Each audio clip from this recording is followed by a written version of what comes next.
Welcome to episode number 518 of Get Paid for Your Pad.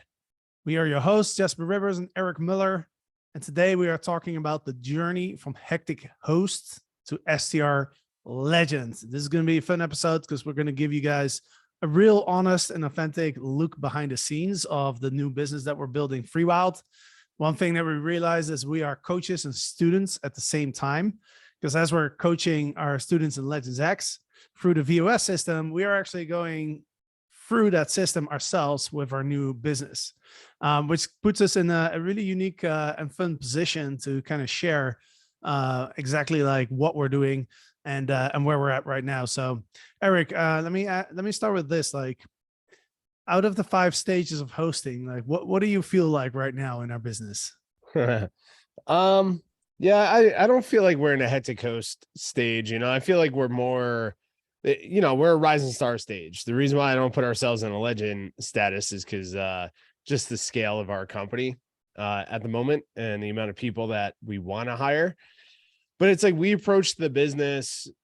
I think we're in the hectic host stage when we first bought the community. But very quickly, we had the system. So we implemented those systems very, very quick, hired some people, real high quality people to help us on that project. And now what we're focused on is the vision and creating better experiences. Right. So for me, I think we're in the rising star stage. I definitely very rarely get involved in the day-to-day of the business. It's more of us building out the experience, finding more properties, setting up the investor deck, like more CEO vision work, which feels good. I think we had that hectic host stage for a couple of months or a few months, but very quickly by implementing the VOS, we were able to get to the rising star stage. So I don't know. What about you, man? Like, do you agree with that? Yeah, I mean, definitely don't feel like a hectic host, mostly because, like you said, like the actual day-to-day operations is pretty much dialed in. Like, even though I am, I'm leading that, I now very rarely have to step in as well. Yeah. And we'll dive into that in this episode a little bit more of what that looks like when it comes to operations. But yeah, no, I agree. I think there's definitely some challenges still that need to be solved. And obviously, like on the scaling side, we bought our first project, so we have quite a bit to go there. But when it comes to vision and operations, I agree. We're definitely in the rising star. Yeah, without a doubt, man. Now it's all about scale for us, right? Working on the redevelopment of the current units, and we're all in process now for this, which is great. I find it amazing how fast we moved on that stuff. It felt like we were kind of procrastinating for many months on what to do and trying to decide what to do with that property. But the moment that we made a decision of what we were going to accomplish in Q4, things just started falling into place really, really quick. So sure. Q1 is going to be a powerful year for us on that property, but just for the company as a whole, it's going to be extremely powerful. So what I wanted to do is I want to go through our Legends X structure of vision, operation, scale, and give everybody a good idea of, like, in those pillars, like, where are we? And maybe why don't you give a quick recap of the VOS system, just for people that are new to this? Yeah, the VOS system is the system that we developed for our Legends X program. And the vision behind this is when we took a step back and we looked at all the different companies that we were helping, we realized the most successful companies, especially during the pandemic, the most successful companies had 3 main pillars that they were constantly focused on, dialed in, and constantly working to tweak to run as a machine. And we realized that a lot of the hosts that we now call the hectic hosts really were just kind of going towards their business with just solving problems in the moment, and no real vision outside of their business other than, I want more units and I want to make more money on Airbnb. We all want that. That all sounds great, right? But at the end of the day, as you start growing a company, we have to really understand who we are, what we're doing, who we're serving, how are we running our business, who are we as a company, And then how are we actually scaling at the end of the day? So the VOS system is our way of helping short-term rental hosts, especially the hectic host, really dial in a machine around their business to scale. So VOS stands for Vision, Operations, Scale, right? Yeah. Vision pillar is all about the brand of the company. Who are we? Who are we serving? How are we serving them? What properties are we going after? What guests are we going after? If we're in the management side, what owners do we want to align with? Right? What is our core value? So the whole idea is to develop out an identity and a vision around what we're building and what's the whole point of us being in business at the end of the day, right? Once we have that vision, then we move into the operational pillar, which is all about turning the vision into a machine. And operations is all about getting you out of the business so you can work on it versus in it, right? So it's us essentially at the stage of where we're at now. We're working on the business. Very rarely do we get pulled back into the business right now. But we're working on it, trying to figuring out how to scale the brand, how to hire people, how to raise money, how to buy more properties, single family homes, hotels, the whole thing. So in there, the operations is all about looking at every single thing in your business that we do more than once, and how do we develop a system around it? How do we develop a training around that system? And then how do we hire somebody to maintain that system for us, right? And it's everything from guest communication to cleaning to, we just developed out a really awesome maintenance system, right? This is a brand new system that we just developed for Freewyld. We're testing right now, and then we're going to be bringing into Legends X probably next year, early next year. So we look at every single thing that we're doing in our business, and we look at it, how do we develop a machine around this so we can step out of the business and go into the scale pillar. And the scale pillar is all about scale. It's about how do we find the right properties how do we attract in the properties that we set in the vision pillar of our business? How do we remarket to every single guest that comes through our properties so they rebook with us in the future? And then how do we attract in the right people into our business? So I feel right now, you and I are spending a lot of time. We're in all three pillars right now because we're early stages of the business. But for the most part, it's operations and it's vision. We're not necessarily focused on scale at the moment because we want to dial those two in before we go out and bring this company, into multiple different markets. So yeah. And then with that, once we have that said, it's not like you set it and forget it. These are three things that you're constantly going back to on a quarterly basis to understand, like, am I in alignment with my vision? Do I have to tweak it? Do I have to clarify it a bit more? Are my systems working? Do I have a training around my systems? Did I set my people up for success around these systems? What else am I doing that's grabbing my time that I can develop a system around? And then when you go into scale, it's like, am I scaling? Is the scale approach that I'm taking in alignment with the vision that I created? So that's our philosophy. And, we're implementing that currently in Freewyld, which is great, but we've also helped, a couple of hundred companies implement that as well. And the results from that is pretty incredible. Yeah. And there's a reason why it starts with vision, right? And it's funny that you mentioned that. Like most students that come to us, they want more listings and want more money. So they want to start with skill. We even have students in Legends X sometimes, right? When we were in week 1, they send us a message and they're like, hey bro, like I want to start growing this business. Like, why do I need to do all this vision stuff? Right. But those students are usually the ones that come back after 90 days, come back to us and they're like, man, like you guys were so right. Like, I didn't even realize I had to do that stuff, but now I've gone through it. It's become like super clear to me that this is essential, right? So let's start with the vision pillar, right? We talked about this last week, episode 516, about what the vision is for Freewyld. I feel like we have most of the vision we have dialed in, right? We understand our guest avatar.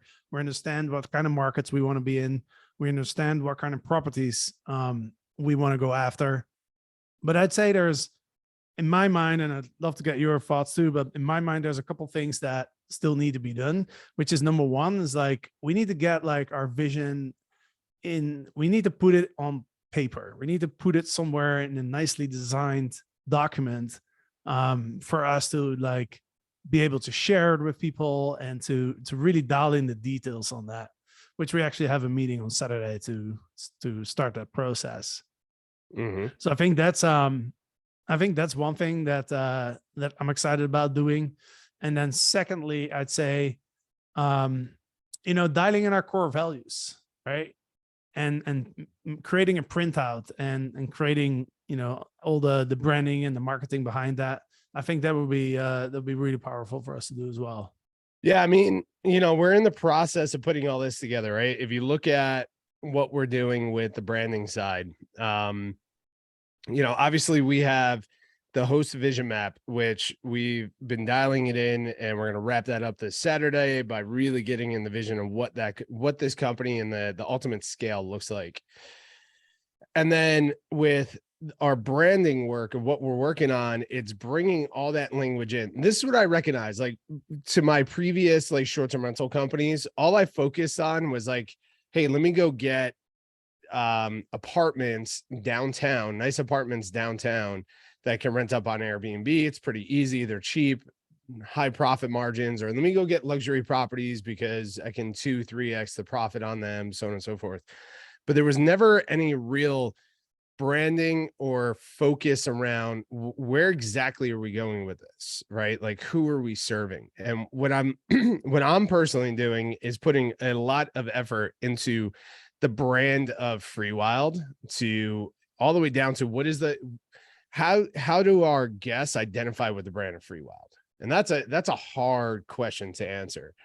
So we're bringing all those pieces together, and yeah, once we put all of this into the host vision map, which I'm sure we'll share with everybody so they can see it all, and let's explain why that's important, right? Instead of just writing it down, why it's important. And this is part of, for the people that are listening, this is one of the first things that we bring our students through, is the host vision map, is really getting clear on the company. The reason for this is it becomes a blueprint for our company on making decisions around what properties to take on, making decisions around who to hire, making decisions on what systems do we actually need to develop, right? You get super clear with the host vision map on what this company is about. So when you go to hire people, or when you go to raise money, or you go to get new properties, you have something that you can actually share with people and say, hey, this is what I'm building. This is ultimately the goal here. And within that is our core values as well. So let's talk about why that's important. The reason why we want to focus on core values, which is, man, I don't know if you remember doing this with overnight success, but it is a process to go through, right? Your mind just wants to toss like words at the wall, but you're like, hey, this actually needs to have meaning, and it needs to connect with the right people, right? Not only are we creating core values for our company, but we're also showing to our guests and our investors who we are and who they should expect, what experience should they expect by dealing with Freewyld, right? So the core value side is to attract in early stages, to attract in the right people into your company, because it's, hiring is one of the most challenging things we can do in business. But then two, it creates the standards for your guests, right? And your investors on what this brand is all about. So the process of doing core values right now is really interesting, but we're approaching this. I'm like, my mindset when we approach this is all about who can we attract into the company that will identify with these core values. And then how do we turn those core values into standards for the guest experience, right? It's not an easy process, so far we have a couple of them up there, but we haven't solidified them yet. Yeah, for sure. Yeah. And, this is something that's really important. Studies have actually shown that I think it's like 85% of people only want to do business with companies that align with their values, right? So it's something that like most people probably don't think about so much, but behind the scenes, it's super important, right? Yeah. And like when it comes to like creating the guest experience, one thing that comes to mind is, when Ford started building cars, right? He said if I had asked people what they wanted, they would have told me faster horses. Right? And the reason I bring this Yeah. up is because, you know, we're creating an experience that's like really unique, right? And it's when you're creating something new, it's always challenging because you can't just ask people what they want because people don't know what they want, right? Sure. So you have to create something, and then over time obviously adjust it. But I think that's the exciting part. The most exciting part of Freewyld for me is like we're building a guest experience that I currently don't know if it even exists. Yeah. Yeah. And it's, you know, for the listeners too, why we're talking about this is we don't see this being approached at all in the industry, right? It's like you look at all the content that is being pumped out to the short-term rental industry. It's all the same stuff over and over again of like how, you know, what technology to use, what pricing tool to use, what PMS to use, right? It's like, you know, how people talk about experience, but it really only comes down to like the furniture of the property. When we talk about experience, we believe that the tide is shifting in this industry to where, and we mentioned this a handful of times, where the most successful individuals on Airbnb are going to be the hospitality brands, short-term rental hospitality brands, or the mom and pop host, right? The traditional host. Everybody else in the middle, you'll see some success, but will you be able to stand out from the millions of properties and hosts that are on the platform, right? And it's like guests now are truly, we've had enough as a guest, we've had enough experience with the Airbnb platform that we know the types of properties that we're looking for, right? And the types of experiences and the downfall of the platform as well, of the air quote list it and forget it hosts, right? So the reason we talk about this stuff is like, I believe that for the most successful hosts, we got to focus on what is truly the brand experience of dealing with us, right? Even if you have one or two properties, completely fine, but focus on that. Who are you serving as a guest? What are their needs? What problems are you solving for them? How can you create a world-class experience when it comes to customer service, furniture, you know, the experience of the actual property? Because this is what's going to help you stand out, right? And then if you tie in the systems that we teach in Legends X from operations and scale, then you have the ability to start living outside of just the Airbnb platform. Because, you know, we know plenty of people that, you know, during COVID, when Airbnb decided to, you know, just do all the refunds and did not listen to any host about their experience, you know, it got really scary for a lot of people, and a lot of people went out of business because of that.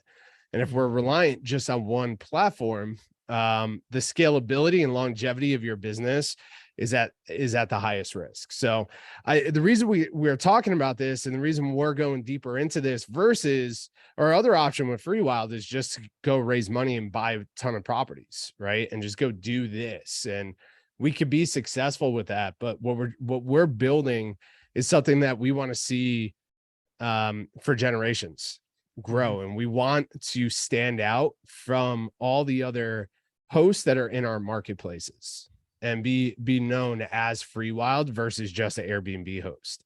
Yeah. There's two different things, and that might not align with everybody, but that's, you know, that's fine. There's elements of this that you can implement and get results from. But the whole list it and forget it thing is a time of the past, in my opinion. Yeah. Yeah.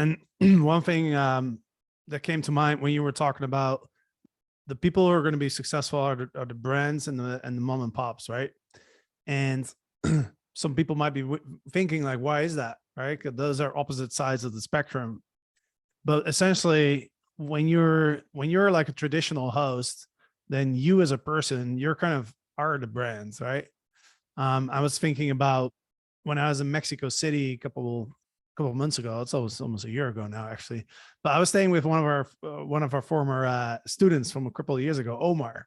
Oh yeah, right? It was been on the podcast too. But you know, when I stay with Omar, it's like Omar is the brand, You know, like he picks me up from the airport, takes me out for dinner, like his whole apartment. It's so personal, right? It's like nobody can compete with that because there's only one Omar, right? Right. There's Right. more Omars in the world, but there's only one. He can only create that experience, right? So in that sense, it makes sense because essentially it's all about brands, right? Whether it's you as a person or whether it's like your brand standards and the experience and all of that. 100%. Yeah, 100%, man. And I mean, I love what you just said. It's all about brand, regardless if it's a brand of a company or your personal brand that you're bringing in there. The hosts that we're talking about are the ones that just get a property, put it up on Airbnb, and do the absolute minimal possible for the experience. That's going to burn out, right? And Yeah. we're seeing that. We're seeing the walls close in on that.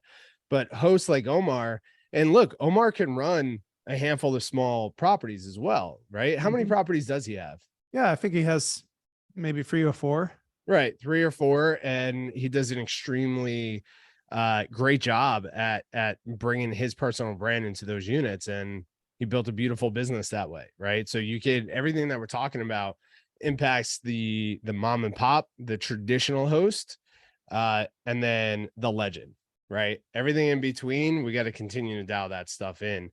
So yeah, that's great, man. Yeah. Yeah. Shout out to Omar. If you're ever staying in Mexico City, send us an email and we'll connect you. Right. Yeah, let's move into operations. Like one thing that I'm really excited about is that there's weeks now that go by where literally like everything, like when I look at all the guests that come for our properties, like there's literally zero manual intervention on our end, right? It's like all the way from the messaging that are going out to the online guidebook that we send out to the codes for the smart locks that are being auto generated and sent to the guests. There's literally like stays where even our virtual assistant doesn't have to do anything because there's no questions, then it's completely hands off the whole process, right? So that's something that I'm really excited about. That I feel like that side is really well dialed in for us. Yeah. Yeah. I mean, we put quite, that was one of the first things that we did, right? Was focus on the operations of those units and set all that up. And, look, from time to time, we have things that pop up, right? Like our heater that blew out. And now, right at the time of it getting cold in the mountains and having to figure that side out. But as we're going to solve, and this is a little bit different, right? Like, versus rental arbitrage or management, you don't necessarily have to deal with the maintenance problems. You have to lead it, of course, but you don't have to make the decisions and bring the money together to solve it, right? Excuse me. So for the ownership side, like this is a whole nother avenue that we're building out is like, okay, the heater blew, how to replace this? Well, there's only one heating company in that town and they only have 2 options for us to fix this within the next, few days. Or we have to wait a month for them, for their supplier to ship something out. Well, we can't wait a month, right? That's not possible. That destroys the experience. However, their options and what they're supplying here doesn't really go with the theme that we're designing in that property. So you're like, oh crap, what do we do here? So at the end of the day, we make a fast decision to solve the guest experience, right? The guest problems, right? So the reason I'm bringing this up is like we're not necessarily dealing with what most hectic hosts deal with of, codes and, just all the small little detail stuff because we have that dialed in. It's now dealing with the red flag stuff, right? Like the heater blowing out. We couldn't have seen that, but we have the maintenance system now that's tracking it, and we have the ability to take fast action on that, right? So once we get to scale, obviously we'll have somebody on the team dealing with that. But that's where our time is being brought in on top of trying to look at what else can we implement into this company to help solve problems like this in the future. So yeah, it worked out well. It worked out well. I think the team that we have in there are pretty awesome. And they crush we never really have any cleaning issues or cleaners are dialed in. If we do have an issue, they're there within the hour to fix it. Right. So yeah, operations pretty dialed in at the moment. Yeah. Yeah, for sure. And one thing that we always ask the hectic host, or to help people figure out what stage they're at, we always said, like, well, imagine that you had tomorrow you get another 10 units. Like, would Right. you be able to manage that, right? Or are you going to be completely overwhelmed, right? And for us right now, when it comes to the operations, if somebody would give us like 10 cabins, I think we can implement those, within Yeah. a few weeks and have them up and running, right? Yeah. No worries on that. Yeah, exactly. So, but I think one thing that we recently started focusing on that where we can make some progress is not the operations of the Right. properties, more the company operations. Yeah, I was Right. just about to So bring that up. So let's go deeper into that of like, okay, the properties are dialed in as a machine, but our business, the day-to-day of our business, how we run our business is separate. And you're the one who's like really spearheading that. So what is your experience with that? Like, what is your approach right now? And what are we focused on right now when it comes to the business side of our yeah, company, not the property side? yeah, exactly. And this is an important distinction that to make, right? So we're now really talking about running our team, right? How do we operate as a team? Like, what systems do we have there, right? For example, our task management system, our meeting cadence, like when do we meet, who needs to be on the meeting, who's taking the notes, like where do we put the action items, where do we track everything, how do we keep each other accountable, right? That's what we're really talking about, what we're developing right now. And for overnight success, we have somebody that does that for us and who does a really good job of that. But I'm not doing that for Freewyld, so it's a little new to me, right? But it's it's something it's exciting because it's a new, it's something new for me to be doing. But it's really important. I think that's one part where a lot of people that are listening right now, it's something that I feel like most people need a lot of support on, Yeah. right? Because it's actually quite a lot of thought and quite a lot of work that goes into that. Yeah. Yeah. I mean, look, when I was running my short-term rental business, we didn't really have that dialed in, right? We had no meeting cadence. And as we were growing, the only time we ever met was like when there was a fire and an issue, and it was like more of reaction versus teams coming together to discuss on how to improve what we're doing and just check-ins, right? We never really had a process. Like when I first started developing the playbook, that was because we had all these different properties in all these different areas, and every property had a different document and spreadsheet, and I had to send out, like owner statements and, like maintenance, like, oh crap, well, I gave the okay to fix this thing for the plumber, but how much was it? Where was the receipt? Like there were so many moving parts to it. So I'm like, we need one centralized location to index every single one of our documents so we can find it without any issues. We can find any document within a couple of minutes, right? For the whole company. So it took a long time to get to a point where now with Freewyld, we have these systems and we're just implementing it very quickly. For overnight success, it took us a year and a half to get to a point where we can hire a COO to lead all that stuff. Yep. Right. For Freewyld, we already have all these systems. We just have to develop them and implement them into Freewyld, this company. We have to just transfer over into this company. But the reason, let's talk about why you're leading that versus us hiring somebody right now for it, right? It's like we focus on our goals for the last quarter of the year. It was to hire a designer, build the brand, get the approvals for the tiny homes, all of that, then also build the basics of the operations, right? So let's talk about that, because this isn't your role. That's not your strong suit. That's not what brings you energy, right? In the business, but it's mandatory, not mandatory. It's needed right now in the business, but it's not going to be, it's temporary, right? It's not going to be long-term. I hope so. Yeah. Right. I mean, like, you had to step up and say, okay, well, this is something that we have to build. And now once we get into Q1, and we go to start raising, that's going to be one of the first, that is going to be the first role that we hire, is the COO of Freewyld, right? 100%. but we know that hiring someone in that position is going to take 3 months, maybe 6 months, and we're not going to be ready to hire for that position until maybe another 3 months from now, right? So we're 9 months out from having a COO.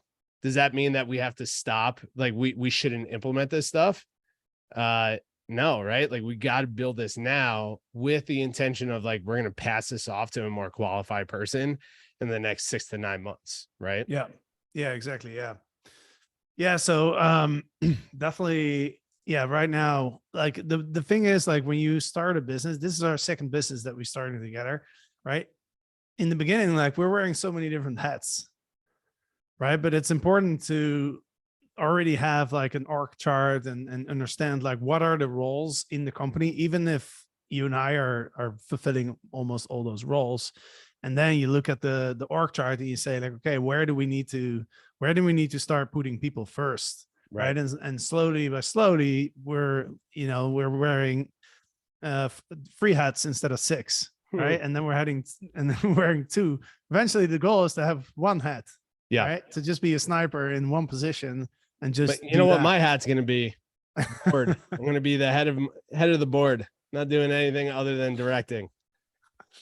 But yeah, there was I can't remember who I talked to, but I talked to one of my friends who's like very experienced in corporate world, and he was telling me like, yeah, you and Eric eventually are just the board of advisors. Like that's the only thing you guys should be doing. Board of directors, board of directors, yeah. I like that vision. So I say that to myself every day in the mirror when I get up. Yeah. Keep me motivated. Yeah, but like to your point, man, it's like, Freewyld is at a stage where we're not pressed to build this as fast as possible right now, right? Like we don't have the pressure from the investors, we don't have the pressure from our personal finances. It's like we have the luxury of building this with intention, right? So right now, we're very quickly are going to be passing off these roles in Q1 when we start really hiring internally for the team. What we did right away was hire the creatives that we need to help bring the brand together, because we're in the vision pillar so much. Now we're slowly going into the operational pillar of understanding how do we build this stuff to run a multi-million-dollar company outside of the properties that we have now. How do we set this up? So we're building it now for the current challenge that we have. But to your point, that org chart that we're building, we have the top 3 hires that we want to bring on. And it's one of the most important roles of the company. 2 is our biggest weaknesses, right? And 3 will have the biggest impact on the scale of the company, right? And those roles are stuff that we can do and that we're kind of doing right now. But the moment that we bring in a sniper into those roles, and it allows us to step further into the experience, raising money and finding more properties and more people, game's over. It's going to start scaling, but we got to be patient for that process to get there. So yeah, 100%. Yeah. And then, going into scale, like, as you mentioned, the third pillar in Legends X, that's something that we're not very focused on right now, because we need to get the vision side and the operation side dialed in first. Plus, like you said, like we're not under any pressure to just get as many properties as fast as possible. Yeah, dude. And the scale side, I'm not in a rush to start working on that yet. And like part of the scale is, for the listeners who haven't been through Legends X, is we focus on our properties. What is the engine that we got to develop that's going to bring in the properties that fit our vision consistently? And number 2 is, how do we start developing a direct booking engine for the company so we can start scaling outside of Airbnb, right? Yeah. We have some parts of that for sure. Every guest that comes through, we have an automated message, or, however it goes out. I'm not even part of that, which is great. That we ask them to be part of our VIP list. And, I'm curious to see the numbers, probably 70, 80%. say yes, add me to the list, and we send them. They could book with us direct, right? So we have that stuff in place. But when it comes to the scale side, we're not yet focused on finding new properties. Like, we have a couple of offers out, trying to buy a hotel right now that's right down the block, and that just came to us organically. So like those types of opportunities we'll look at, but we're not focused on the scale side yet because we're still dialing in the vision pillar, right? Of like making the decision, do we slowly put this together and pull in pieces of this, pull in small properties or intentional properties, like focus on one property at a time? Or do we go straight towards raising 20, 30, $40 million over the course of, the first part of the new year, and then hire the people that we need, COO, head of real estate, and head of construction, to go out and help us buy these bigger projects and go deeper into these things, right? So it's like we're still deciding that, right? So we're not in a rush for the scale, but it doesn't mean that we're completely shut off. People are still bringing us properties because they know that we're looking for boutique hotels. They know that we're looking for cabin communities, and they know we're looking for unique single family homes, right? So we're still getting those opportunities popping up, but we're not focused on the scale. And this is one thing I see with the Hectic Host. All they focus on is how to get more properties, but they're never really dialed in on what those properties are about. How many properties do they need? What locations? Does it actually fit their overall vision? All of that. So I think the conversation is going to be completely different in Q1 of next year, when we have a lot of the operations, the brand, the vision dialed in. Q2 comes and, closing some money, we're going to be, I think the conversation is going to be a bit different from where we're at now, but we're not in a rush for it, which is nice. Yeah, for sure. Awesome, man. Well, let's wrap this up. Any final thoughts before we close it up here? No, I'd just love to hear from the listeners. If you guys find this valuable, hearing our perspective of building this brand, it's a little bit different than just us going out and building a short-term rental brand, or short-term rental company, which we've done in the past, of just figuring out how to get more management units or more arbitrage, units.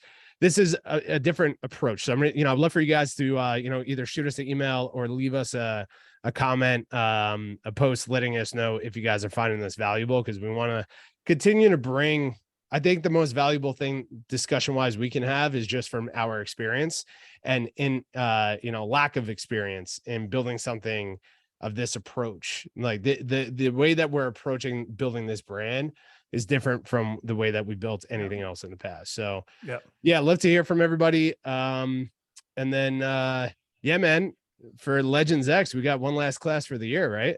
That's right. Our last class starts November 14th. So until that, so that's in a few weeks from now. So we're closing up the applications pretty soon, end of next week. So if you're listening to this, you're interested in growing, if everything that we talk about, if it resonates, we know it works because we had over 200 students go for the program now. Yeah. It's pretty amazing. We only started a year and a half ago. We got 2 incredible coaches that came through our STR Legends mastermind who have built, businesses with hundreds of units.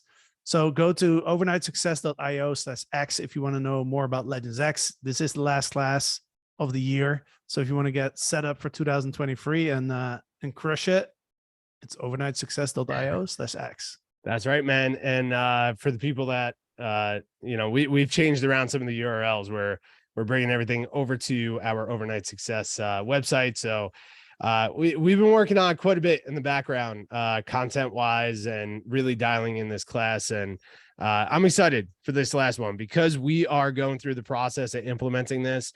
We're a bit more hands-on with these classes, which are extremely exciting.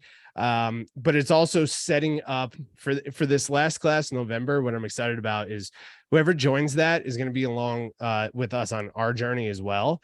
And we're going pretty hard for the new year. Like the goal is to really scale this company in the new year. So if you guys are on, if you're in a position where you're ready to actually implement this and make 2023 Wow, that's crazy to say. Yeah. 2023. If you guys are ready to like really scale, really drive some profitability, get yourself out of the business, start working on it versus in it, kind of taking our approach of like very quickly moving through the hectic host stage and getting to that rising star stage. This class is going to be it. So yeah, I'm excited for whoever we work with. We got a handful of times carved out to talk to everybody. We moved away from applications and we're offering out strategy calls to everybody. So anybody who reaches out to us, if you go to overnightsuccess.io/X, you'll see there that we are offering out strategy calls. So what we're doing instead is we're going to look at your business to understand, is your business right now a good fit for this program going into the new year? And is your mindset ready to start scaling? Right. So we carved out a handful of spots to do that. So yeah, guys, go find a time. Times are obviously limited for this, but yeah, check it out. I'm excited. And Jasper, peace out, my buddy, my brother, right, see you, my buddy, man. brother.